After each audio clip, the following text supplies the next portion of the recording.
சினிமாவுல எவ்வளோ பிஸியா, எவ்வளோ இதுவா இருக்கணுமோ, நெறைய இதுங்கள் நம்ப வெளிய வந்து நம்ம இயல்பு வாழ்க்கைய நம்ம தொலைச்சிருவோம். கேஷுவலா நார்மலா ரோட்ல போற மாரி போயிட முடியாது. அங்க போய் நின்னுக்கின்னு ஒரு டீ சாப்பிட்டுக்கின்னு, உட்காந்துக்கின்னு அதெல்லாம் பண்ண முடியாது. எங்க போனாலும் நம்ம ஒரு அடையாளம் கண்டுபிடிச்சுட்டா, நமக்கு ஒரு அங்கீகாரம் கிடைக்கிறது, நமக்கு கூட்டின்னு போய் உட்கார வைக்கிறது. அதான் சொகுசான சில கஷ்டங்கள் வந்து சில இனிமையான சில சொகுசான விஷயங்களுக்கு பார்த்து அட்ஜஸ்ட் பண்ணிக்க வேண்டியது தான். நடிப்புங்கிறதுக்காக, தொழிலுக்காக சில வரைமுறைகள்லாம் வந்து பண்ணிக்கிறது இருக்குது. அதுலேருந்து ஹேர்லேருந்து உள்ளங்கால்லேருந்து இது உச்சி முடி வரைக்கும் கேர் பண்ணி ஆகணும். காமெடி ஆர்டிஸ்ட்ன்னும்போது நம்மளுடைய காமெடிலாம் பார்த்து சகஜமா பேசி அத சொல்லி வரும்போது ஒரு இன்வால்வ்மென்ட்ங்கிறது நமக்கு எனக்கு அது ஒரு பெரிய ப்ளஸ்ஸா இருக்கும். இப்ப இந்த ஜெய் பேபி படத்துல ஃபேமிலிக்கான இம்பார்ட்டன்ஸ் எந்த அளவுக்கு குடுத்துருப்பாங்க.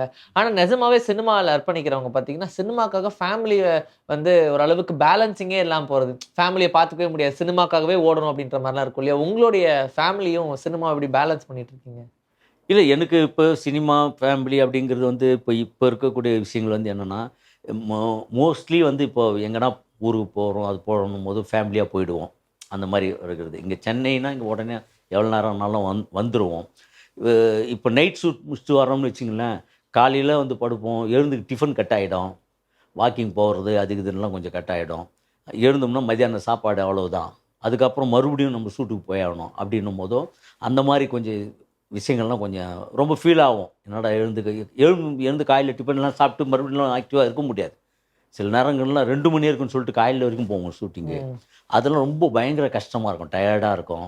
என்ன கிழமை, என்ன தேதின்னு கூடலாம் தெரியாது. அப்படி இருக்கும். சில நேரங்கள்ல நான் கன்டினியூஸா ஓடினே இருக்கிறது. ரொம்ப ரொம்ப பிஸியா இருக்கிறவங்க இருக்காங்க இல்லையா? என்ன ரொம்ப பயங்கர பிஸியா இருக்க போலருக்குன்னுவாங்க. அது அது பிஸி இல்ல அது. அது மிகப்பெரிய அந்த அதே நேரத்தில ஒண்ணுமே இல்ல, வேலையே இல்லாம வீட்ல உட்காந்துங்கிற கஷ்டம் தான். பிஸியா இருக்கிறோம் இல்லையா? அதுவும் கஷ்டம் தான். நமக்கு நெறைய விஷயங்கள் மிஸ் பண்ணிடுவோம். ம். நல்ல ம். ஒரு ஃபங்ஷன் இருக்கட்டும், இல்ல இதுவா இருக்கட்டும். அதெல்லாம் நம்ப இது பண்ணிடுவோம். நம்ம என்ன பண்ணணும், திருப்தியா வீட்ல நீங்க போயிட்டு வாங்க, அது இதுன்னு சொல்லிட்டு, அ நம்ப வேலை என்னவோ அத அத பார்க்கணும். பார்த்துட்டு போயிடணும். அதில நெறைய விஷயங்கள் அதான். நீங்க சினிமாவுல எவ்வளோ பிஸியா, எவ்வளோ இதுவா இருக்கணுமோ, நெறைய இதுங்கள் நம்ப வெளிய வந்து நம்ம இயல்பு வாழ்க்கைய நம்ம தொலைச்சிருவோம். ம். ஒரு நடிகனா இருந்துட்டோம்னா, ஒரு இது மாரி தான். ஷோகேஸ் பொம்மை மாரி தூக்கின்னு வந்து அப்படியே காமிச்சுட்டு, மறுபடியும் தூக்கின்னு வந்து வீட்ல வச்சிரணும். அப்படிங்கிற மாரி தான் அது. லிமிட்டட் இது மாரி தான். நம்ப இறங்கி கேஷுவலா நார்மலா ரோட்ல போற மாரி போயிட முடியாது. அங்க போய் நின்னுக்கின்னு ஒரு டீ சாப்பிட்டுக்கின்னு, உட்காந்துக்கின்னு அதெல்லாம் பண்ண முடியாது. ஆனா, இதில பெரிய விஷயம் என்னன்னா, நம்ப ஒரு வெளியூர்களுக்கெல்லாம் போறோம். இயற்கை சூழ்நிலைலாம் இருக்குதுன்னா, அங்கலாம் உட்காந்துக்கின்னு, என்ஜாய் பண்ணிக்கின்னு 10 நாள், 20 நாள் என்னாலும் பரவால்ல. இந்த மேட்டுப்பாளையம், இந்த கோயம்புத்தூர் அதுக்கு இது டேமு கீமுன்னு. அது கொஞ்சம் அத நம்ம இயற்கையா வெக்கேஷன் தான் படத்தோட ஷூட்டிங்லயே கூட்டு அது போயிடுறாங்க. அது அது ஒண்ணு இருக்குது. என்ஜாய்மென்ட்டுங்கிறதுன்னு. எல்லாமே மாறி, மாறி வரும். நடிகர்களுக்கு வந்து ஒரு ஸ்டார் வேல்யூபிளானாலும் உங்களுக்கு வெளியில எவ்வளோ விஷயங்கள் வந்து எல்லாமே நம்மள முன்னிலைப்படுத்தி இருக்கிறதுல எல்லாமே விரும்புறதுக்கு காரணம், எங்க போனாலும் நம்ம ஒரு அடையாளம் கண்டுபிடிச்சுட்டா, நமக்கு ஒரு அங்கீகாரம் கிடைக்கிறது, நமக்கு கூட்டின்னு போய் உட்கார வைக்கிறது. அதான் சொகுசான சில கஷ்டங்கள் வந்து சில இனிமையான சில சொகுசான விஷயங்களுக்கு பார்த்து அட்ஜஸ்ட் பண்ணிக்க வேண்டியது தான். கிரேட். அந்த கஷ்டங்கள்லாம் அதுல. ஒரு கேரக்டர் வந்து வெளிய எஸ்டாப்லிஷ் ஆகணும்னா, அதுக்கு எந்த அளவுக்கு ஹார்ட் ஒர்க் தேவைப்படும்னு? இப்போ ஒரு படத்துல நடிக்கிறோம். நம்ம கேரக்டர் எல்லாருமே பேசணும் அப்படின்ற மாரி இருந்துச்சு. இப்போ வடக்குப்பட்டி ராமசாமி படத்துல உங்க 3 பேருடைய கேரக்டரும் தனியா வச்சு பேசலாம். ஒவ்வொருத்தருக்கு இப்ப சந்தானம்னா அவருடைய அப்பியரன்ஸ், உங்களுது அந்த ஆக்டிவிட்டி, அவரது டான்ஸ் அப்படின்ற மாரி ஒவ்வொன்னும் ஒவ்வொரு பர்ட்டிகுலரான விஷயங்கள். இந்த மாதிரி ஒரு ஆர்டிஸ்ட்க்கு என்ன மாரி யூனிக்னெஸ் தயார் பண்ணிக்கலாம் நடிக்கிறதுக்கு? அதுதாங்க அது ஒவ்வொருத்தரும் வந்து எப்படின்னா, அ இப்போ ஒரு ஹீரோவா இருக்கா அப்படின்னா, நெறைய விஷயங்கள் இது பண்ணணும். இப்போ 6 பேக் வச்சிருக்கோம் அப்படின்னா, தண்ணி ரொம்ப கம்மியா குடிக்கணும். அப்படிலாம் நம்ம வந்து அப்பதான் ஒரு பாட்டில திறந்து கட கடன்னு எடுத்து குடிச்சுன்னு இருப்போம்.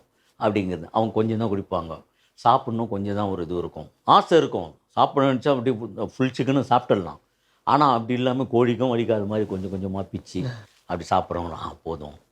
ரைஸ் சேர்த்துக்கூடாது. அப்படிங்கிறதுலாம் ஒண்ணு இருக்குது. அதாவது நடிப்புங்கிறதுக்காக, தொழிலுக்காக சில வரைமுறைகள்லாம் வந்து பண்ணிக்கிறது இருக்குது. அதுலேருந்து ஹேர்லேருந்து உள்ளங்கால்லேருந்து இது உச்சி முடி வரைக்கும் கேர் பண்ணி ஆகணும். அது ஒரு ஒரு ஒரு இது எந்த கேரக்டர் என்னவா ம். பண்றேன்னு. ஒரு படத்துக்கு உடம்பு இறக்கணும், ஒரு படத்துக்கு உடம்பு ஏத்தணுன்னுவாங்க. இப்போ நீங்க பேபில பார்த்தீங்கன்னா, "என்ன இப்படி ஆயிட்டு இருக்கா போல தினேஷ்" அப்படின்னு திட்டுவாங்க. நமக்கு கஷ்டமா இருக்கும். ஏன்னா, அந்த ஃபேமிலியில ஒரு கேரக்டர் குண்டா இருப்பா போல. அதுக்காக சாப்பிட்டு உடம்பு ஏத்திருக்கா போல. அப்போ இமிடியேட்டா அடுத்த படம் வேற ஒரு படம் ஒண்ணு கமிட் ஆகுறாரு. அதுக்கு உடம்பு குறைச்சே ஆகணும். அது வந்து என்னன்னா, சில பேருக்கு வந்து அந்த அங்கீகாரம் ஒரு கஷ்டப்பட்டு ஒண்ணு பண்றாரும்போது, அசால்ட்டா ஒண்ணு ஒண்ணு ஒண்ணு உருவாகிடும். என்ன பண்ணாலும் சில பேருக்கு உடம்பு அப்படியே இருக்கும். பயங்கரமாக நடப்போம். ஒரு நாளைக்கு 2, 3 மணி நேரம்லாம் நடந்துக்கிறவங்கள நான் பார்த்துருக்கேன். ஆனால் இருக்கிறதுக்கு உடம்பு ஏறும் சில பேருக்கு. நடந்தே. ம், ம், ம். அதெல்லாம் உண்டு அது. அது ஒவ்வொருத்தர் இதுவான விஷயம். காமெடியில என்ன விஷயம்னா, ஹீரோ, ஹீரோயின் இந்த மாரி நீங்க கேரக்டரா பண்ணுறது காமெடிக்கு வந்து எந்த விதமான வரைமுறையும் கிடையாது. ரொம்ப ஒல்லியாந்துட்டாலும் ப்ளஸ்ஸு, ரொம்ப குண்டா இருந்தாலும் ப்ளஸ்ஸு தான். அதில் காமெடிக்கு வந்து வேற இருக்கக்கூடாது. முழுக்க முழுக்க என்ன விஷயம்னா, ஆ இருக்கும். ஒரு படங்கள் நல்ல காமெடி இருக்கும், படம் ஓடாம இருக்கும். சில நேரங்கள்ல வந்து காமெடி மொக்கையா இருக்கும், படம் சூப்பரா இருக்கும். அதில எது எப்படி மாறி வரும் அப்படி சூழ்நிலைங்கள்லாம் தெரியாது. நம்ம ஒண்ணு ஸ்கிரிப்ட் ஒண்ணு நெனச்சிருப்போம். ஸ்பாட்ல போனா அங்க ஒண்ணு இருக்கும். வேற மாரி இருக்கும். இப்போ இந்த வெயில்லலாம் வெளியே வரக்கூடாதுன்னாங்க. ஆனா, அது வெளிய எவ்வளோ பேருங்கலாம் ரோட்ல வேலை செஞ்சுன்னுருக்கிறாங்க. இது பண்ணின்னுருக்கிறாங்க. இப்போ நம்ம ஒரு நடிகரா ஒண்ணு பார்க்கும்போது நமக்கு வந்து கொஞ்ச நேரம் அப்படி நின்னுட்டோம்னு வச்சுக்கங்களேன், ரெடி கிடி அப்படின்னு சொல்லி வீட்லயும் அப்படிதான் ஃபேன் கிட்டலாம் இது பண்ணி ஆஃப் பண்ணோனே குப்புன்னு வேர்க்கும். அப்படி பேசினோன்னு வச்சுக்கங்களேன், அப்படி இல்லாம சமாளிச்சு நடிக்கிறது, வெயில்ல நின்னு அப்படியே சுல்லுன்னு அடிக்கும் மண்டை கிண்டை அதெல்லாம் பண்ணி, அதெல்லாம் ஓகே தான். ஏன்னா நம்மளது ஃபேஸ் வந்து இது பண்ணிட்டோம்னா, அப்படி ஒரு மாரி வெயிலுக்கு மூஞ்சி சுருங்குனாலும் சரி, இல்ல கருத்தாலும் தெரிஞ்சிரும். அதுக்காக நெறைய விஷயங்கள் வந்து நம்ப பராமரிக்க வேண்டியதா கொடை இருக்கு. பிடிச்சுக்கணும், ஃபேன் வச்சுக்கணும், ஜூஸ் சாப்பிடணும்.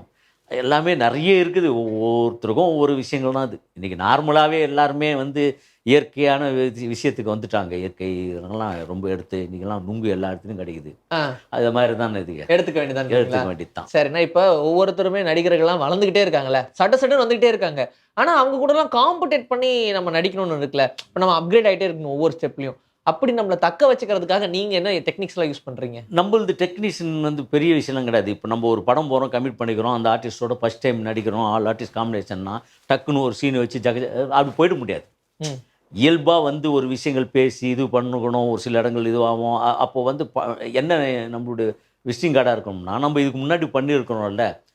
ஓகே இவரு காமெடி ஆர்டிஸ்ட்ன்னும்போது நம்மளுடைய காமெடி கிமெடிலாம் பார்த்து சகஜமா பேசி அதை சொல்லி வரும்போது ஒரு இன்வால்வ்மெண்ட்டுங்கிறது நமக்கு எனக்கு அது ஒரு பெரிய ப்ளஸ்ஸா இருக்கும். திடீர்னு ஒருத்தன் வந்து நின்னு அவனுக்கு ஒரு பெரிய ஸ்கோர் பண்ணணும் அப்படின்னும்போது அவனுக்கு உண்டான ஒரு தயக்கம் இருக்கும்போது நம்ம என்ன பண்ணிடுவோம்னா, அவனுடைய இது தெரிஞ்சுக்கின்னு அவன கேஷுவலா நம்ம எடுத்துன்னு வந்து பழகி அப்படியே எடுத்துன்னு வந்து அந்த மிங்கிள் ஆக்கிடுவோம். நமக்கு அது ஒரு பெரிய இது அது. எதுவா சொல்றேன். நம்ப யாருன்னா அப்படி வந்தாங்கன்னா, எனக்கு வந்து ஒரு காமெடிங்கிற ஒரு அடையாளம் இருக்குதுங்க இல்லையா? அது நம்மள வந்து பெரிய ப்ளஸ் ஆக்கி குடுக்கும்.